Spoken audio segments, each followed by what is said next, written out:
सिंधु घाटी सभ्यता प्राचीन इतिहास का सबसे बड़ा और एक विकसित सभ्यता था।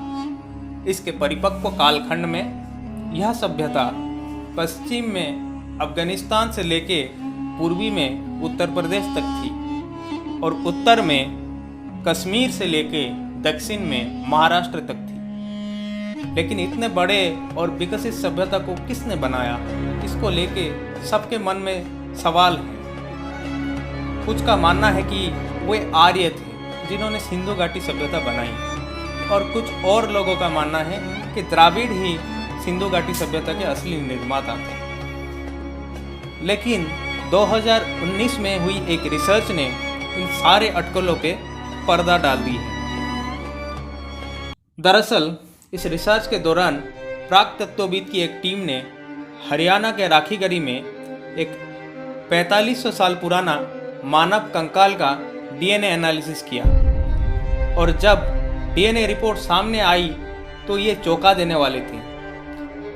रिपोर्ट के मुताबिक इस कंकाल के डीएनए में भारी मात्रा में लगभग 50 से 98% जीनोम ईरान में रहने वाले शिकारी कबीलों की थी और कुछ मात्रा में जीन लगभग 2 से 50% अंडमान के शिकारी कबीलों की है। तो ये दो जनजाति भारत कैसे आए, इनको लेकर कई सवाल हैं। अब पूरी बात समझने के लिए हमें 50,000 साल पीछे जाना होगा, जब अंडमान के शिकारी कबीला पहली बार भारत पहुंचा अफ्रीका के रास्ते। इसी शिकारी कबीलों के जीन को वैज्ञानिकों ने AASI का नाम दिया है, जिसका मतलब है एंशिएंट एंसेस्ट्रल साउथ इंडियंस, जो कि आज के अंडमान के ओंग जनजाति और साउथ इंडिया के ट्राइब्स पनिया और इरुला में ज़्यादा मात्रा में दिखी जाती है। शायद यही लोग कभी मध्य प्रदेश के भीमबेटका में रहे होंगे, जिनके गुफाओं में पाषाण काल के बेहतरीन चित्रकला आज भी हमें मंत्रमुग्ध करते हैं। करीब 10,000 ईसा पूर्व में पृथ्वी में हिमयुग का समापन हो गया और धरती खेती करने लायक हो गई। इसी दौरान ईरान में रहने वाले एक शिकारी कबीला पूर्वी दिशा में स्थित भारत की ओर रुख करता है। रिसर्च के ऑथर बगीश नरसिम्हन की माने तो यह कबीला खेती नहीं जानता था। यह लोग भारत में पहले से रहने वाले शिकारी कबीलों के साथ मिलकर खेती सीखा होगा। इसीलिए खेती भारत के बाहर से नहीं आई, बल्कि भारत में ही शुरू हुई। इसका उदाहरण है अफगानिस्तान का मेहरगढ़, जहाँ पर करीब 7,000 ईसा पूर्व में पहली बार गेहूं की खेती की शुरुआत हुई।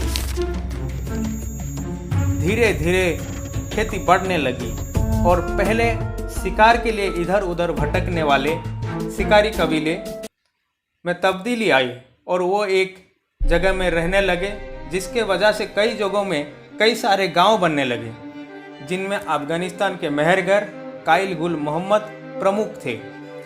बहुत सारे गांव इस समय के साथ शहरों में तब्दीली होने लगी और सिंधु घाटी के किनारे यह सारे शहर मिलके एक सभ्यता को जन्म देते हैं, जिसका नाम था सिंधु घाटी सभ्यता। तो क्या सिंधु घाटी सभ्यता के सारे लोग अचानक गायब हो गए या आज भी वो कहीं पे हैं? तो ये जानने के लिए चलिए इस मैप को देखते हैं। यहाँ पे सिंधु घाटी जीनोम को ब्लू और ब्राउन कलर के मिक्सचर में दिखाया गया है। आप अगर गौर से देखेंगे तो ये सर्कल भारत के हर हिस्से पे सिवाय नॉर्थ ईस्ट के कुछ हिस्सों को छोड़ के। नॉर्थ में सिंधी कास्ट सबसे ज़्यादा ईरानियन एंसेस्ट्री को पाया गया है और साउथ के पानिया ट्राइब में सबसे ज़्यादा ओंग एंसेस्ट्री।